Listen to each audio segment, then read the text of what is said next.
మాటలు ఎక్కువ చేతలు తక్కువ. ఇది ఇది ఇది ఆ కుర్చీ ఇజ్జత్ పోతుంది. నా బాధ ఏంటంటే నీకెట్లా లేదు రేవంత్ రెడ్డి, ఆ పదవికి ఉన్న గౌరవం పోతుంది అనేదే మా బాధ. ఇవన్నీ కూడా మీకు అర్థమవుతా ఉన్నాయి. అయితే ఇవాళ బీఆర్ఎస్ పార్టీగా కార్యకర్తలుగా అన్న ఎస్ఐఆర్ గురించి చెప్పింది. ఎస్ఐఆర్ అనేది పెద్ద భయపడేదేం లేదు, కానీ మన కుటుంబాల్లో మన కేసీఆర్ అభిమానులు, బీఆర్ఎస్ అభిమానులు, మన కార్యకర్తల కుటుంబ సభ్యుల ఇళ్లలో ఓట్లు పోకుండా మీరు జాగ్రత్తగా అన్ని రాసుకుంటే రేపు ఎంపీటీసీ ఎన్నికొచ్చినా, జెడ్పీటీసీ ఎన్నికొచ్చినా, రేపు లక్ష్మారెడ్డి అన్ని ఎన్నికొచ్చినా కూడా మనకు ఇబ్బంది కాకుండా ఉంటుంది. తర్వాత బాధపడితే నష్టం జరుగుతుంది. ఇవాళ కార్యకర్తలుగా మనం కూడా గవర్నమెంట్లు ఉంటేనే మనం పనిచేస్తున్నామా? ఇవాళ ప్రతిపక్షంలో ఉన్నాం. ప్రతిపక్షంలో ఉన్నా పోరాడుతున్నామా లేదా? ప్రజల గొంతుకై పోరాడుతున్నాం. వడ్లు కొనకపోతే కొట్లాడినాం, మక్కలు కొనకపోతే కొట్లాడినాం. అసెంబ్లీలో కూడా ఎట్లా పోరాడుతున్నామో మీరు చూస్తున్నారు. కొట్లాడుతున్నామా లేదా? అసెంబ్లీలో రుణమాఫీ గురించి నిలదీసినాం, రైతు బంధు గురించి నిలదీసినాం, తులం బంగారం ఎప్పుడు ఇస్తావని అడిగినాం, అవ్వ తాతలకు 4000 పింఛన్ ఎప్పుడు ఇస్తావని అసెంబ్లీలో కొట్లాడినాం. కాంగ్రెస్ స్కాములను బయటపెట్టినాం, అవినీతిని బయటపెట్టినాం. ప్రజల గొంతుకగా బీఆర్ఎస్ పార్టీ పనిచేస్తా ఉంది.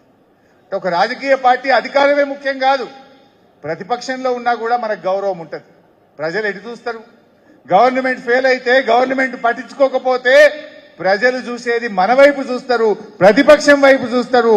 మనం కదా ప్రజల కోసం అండగా నిలబడాల్సింది. అట్లా మనం పనిచేయాలి. ఇలా కేటీఆర్ గారు కానీ, మన శాసనసభ్యులు కానీ, కేసీఆర్ గారు మాకు ఇచ్చేటువంటి డైరెక్షన్ లో నిమిష నిమిషం ప్రజల గొంతుకగా పనిచేస్తున్నాం. ఎక్కడ ఇబ్బంది వస్తే అక్కడ ప్రజల పక్షాన ఇవాళ బీఆర్ఎస్ అటు అసెంబ్లీలో పోరాడుతుంది, బయట కూడా మనం పోరాడుతూ ఉన్నాం. ఈ పోరాటాన్ని మనం కొనసాగించాలి. అది మన బాధ్యత, మన హక్కు. రేవంత్ రెడ్డి ఇలా నీళ్లు ఆంధ్రాకి అప్పచెప్తుంటే పోరాడింది ఎవరు? బీజేపీ వాడు బిట్ట కొట్లాడిండా? బీఆర్ఎస్ఏ కొట్లాడుతుంది. ఎట్లా కడతాడు పోతిరెడ్డిపాడు, ఎట్లా కడతాడు గోదావరి బనకచెర్ల, ఎట్లా కడతాడు గోదావరి నల్లమల్ల సాగర్ అని తెలంగాణ ప్రజల పక్షాన గొంతు విప్పింది కాంగ్రెస్, మెడలు వంచింది కూడా బీఆర్ఎస్ పార్టీ. ఇవాళ కర్ణాటక అక్రమ ప్రాజెక్టుల మీద కూడా పాలమూరు జిల్లాకు అన్యాయం అవుతుందని పోరాడుతున్నది బీఆర్ఎస్ పార్టీ. అందువల్ల మనం అధికారం అదే వస్తుంది వచ్చేటినాడు, కానీ అధికారం ఉన్నా లేకున్నా ప్రజల పక్షాన ప్రజల కోసం పనిచేయాలి. నిజంగా మన కార్యకర్తలు ఏమన్నారు? కేసీఆర్ గారు ఎన్ని పెన్షన్లు ఇచ్చిండే? 65 ఏళ్లకెళ్ళి మనం 67 ఏళ్లకు 57 ఏళ్లకే పెన్షన్ అన్నాం. 57 ఏళ్లకు పెన్షన్ అంటే 6 లక్షల మంది కొత్త పెన్షన్ వచ్చింది. ఈ రేవంత్ రెడ్డిలకి మీటింగ్ పెట్టిన ఆడ కేసీఆర్ సార్ ఆడ కట్టుకొత్తిండిలో పెన్షన్లు పడ్డాయి. అంటే అవినీతి లేకుండా, డబ్బా కొట్టుకోకుండా నిజాయితీగా పనిచేసింది. అదే మన కార్యకర్తలు కూడా మాకు అన్నారు, అన్న గదేదో మా చేతుల మీదకి ఇప్పిస్తే ఇవాళ మన పార్టీకి బలం ఉంటుండే కదా, సారేమో నిజాయితీగా చేసిండు, కానీ ఇవాళ మేము ఇచ్చిన పేరు లేకుండా పోయింది. వాడు ఇంత రేషన్ కార్డు ఇస్తే దానికి ఇంత చెప్పుకోవట్టే.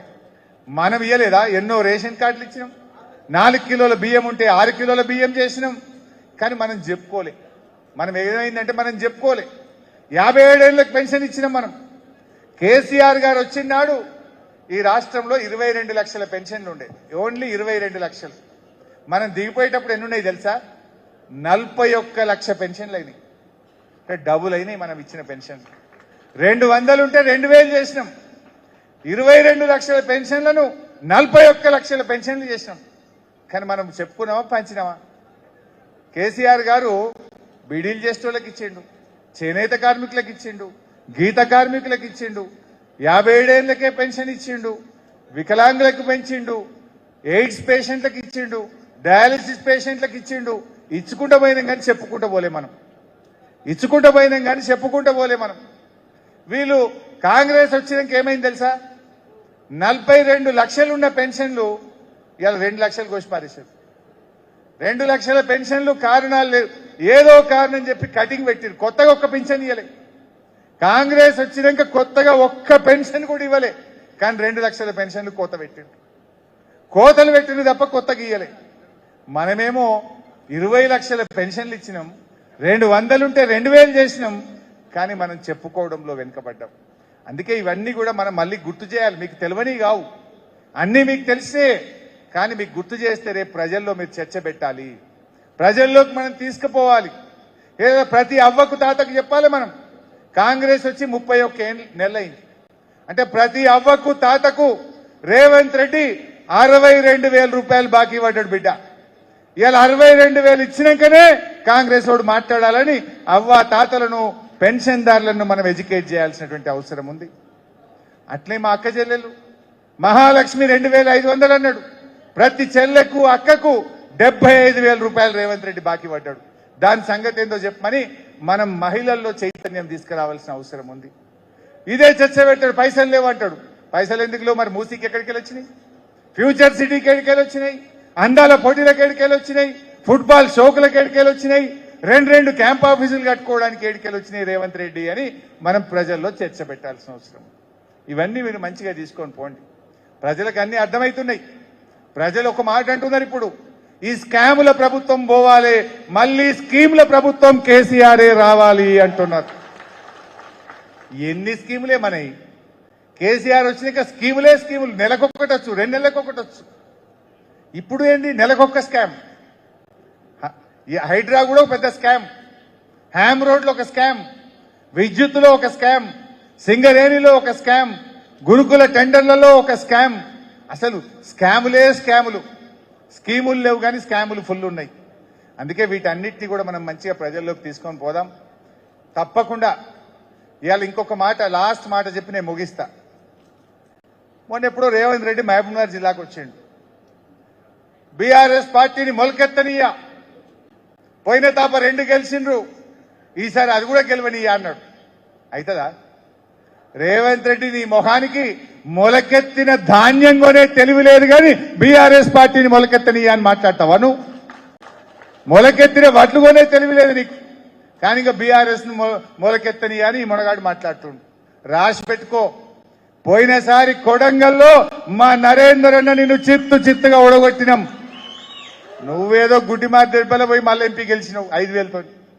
మళ్ళా మా నరేందర్ అన్నతో సహా మా పాలమూరులో 14 గెలిచి తీర్థం, బీఆర్ఎస్ అధికారంలోకి వచ్చి తీరుతుంది. అట్లని మనం ఓవర్ కాన్ఫిడెన్స్ ఉందామా? గర్మే బయటింగే క్యా? పోరాటం చేయాలి. లోకల్ ఇష్యూస్ మీద కొట్లాడాలి. మీరు కాన్స్టెన్సీ ఇష్యూ, జిల్లా ఇష్యూ ఉంటే లక్ష్మణ కొట్లాడతాడు. మండలంలో ఇష్యూ ఉంటుంది, గ్రామంలో ప్రజా సమస్య ఉంటుంది. గ్రామంలో సమస్య ఉంటే బీఆర్ఎస్ పోరాడాలి, సోషల్ మీడియాలో పెట్టాలి. మండలంలో సమస్య ఉంటే మండల నాయకత్వం పోరాడాలి, దాన్ని సోషల్ మీడియాలో పెట్టాలి. ఎరువులు దొరకలేవు, మండల నాయకులు పోవాలి, పోరాడాలి, సోషల్ మీడియాలో పెట్టాలి. వడ్లు కొంటలేరు, మండల నాయకత్వం మండలంలో పోరాడాలి. మంచినీళ్ళు వస్తలేవు, మండల నాయకత్వం పోరాడాలి. ప్రజల గొంతుకై బీఆర్ఎస్ కార్యకర్తలం కష్టపడి పనిచేద్దాం. మళ్ళీ మన నాయకుడు కేసీఆర్ ను ముఖ్యమంత్రి చేసుకొని ఈ రాష్ట్రాన్ని మళ్ళీ అభివృద్ధిలో ముందుకు తీసుకుపోయే బాధ్యత మరి తెలంగాణ తెచ్చిన ఉద్యమకారులుగా, కార్యకర్తలుగా మన మీదనే ఉంది. అందరం కలిసి ముందుకు పోదాం. జై తెలంగాణ, జై తెలంగాణ, జై తెలంగాణ. ఒక్క నిమిషం అయిందా వీరా? ఇవి ఒక అప్పటి నుంచి చెప్తుంది. కవిత రాసిందంట హరీశ్రావు గారి మీద. హరీశ్రావు గారు నా మీద ఏమో హరీశ్రావు. ఈ కార్యక్రమానికి విచ్చేసిన తెలంగాణ కార్యకర్తలకి, తెలంగాణ ప్రజలకి, ఈ కార్యక్రమానికి విచ్చేసిన ముఖ్య అతిథి అయిన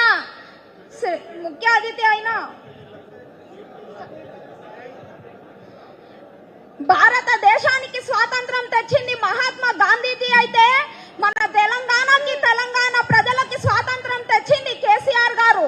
ఇప్పుడు ఆ కేసీఆర్ గారి మీద ఒక చిన్న కవిత చెప్పబోతున్నానండి. సూర్యుడి కిరణాల వెలుగు కోసం ఉదయం ఎదురు చూసినట్టు, వెన్నెల కోసం చీకటి ఆకాశం ఎదురు చూసినట్టు, ఈ కలికాలంలో ఇంత దారుణం చూస్తున్న దేవుడు గర్భగుడి దాటి బయటికి రావట్లని భక్తులు ఎదురు చూసినట్టు మళ్ళీ కేసీఆర్ అన్న రాక కోసం తెలంగాణ ఎదురు చూస్తుంది.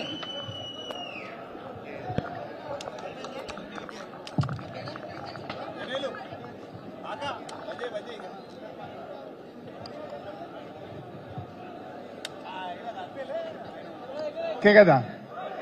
ఎంత టైం ఇస్తారు? ఎంత టైం ఇస్తారు? లేవరు కదా గంట ఇస్తారా 2 घंटा పక్కా బాత్ పే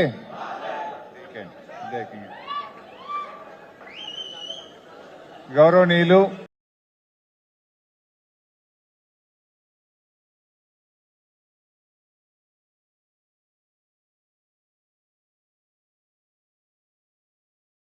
ఎన్నిసార్లు 2 3 2 ఎంతమంది అంటున్నారు చేతులు ఎత్తండి 3 ఎంతమంది అంటున్నారు చేతులు ఎత్తండి సో 3కి వేద్దామా 2కి వేద్దామా 3 సార్లు వస్తారు 3 అన్న వాళ్ళందరూ గట్టిగా చప్పట్లు కొట్టండి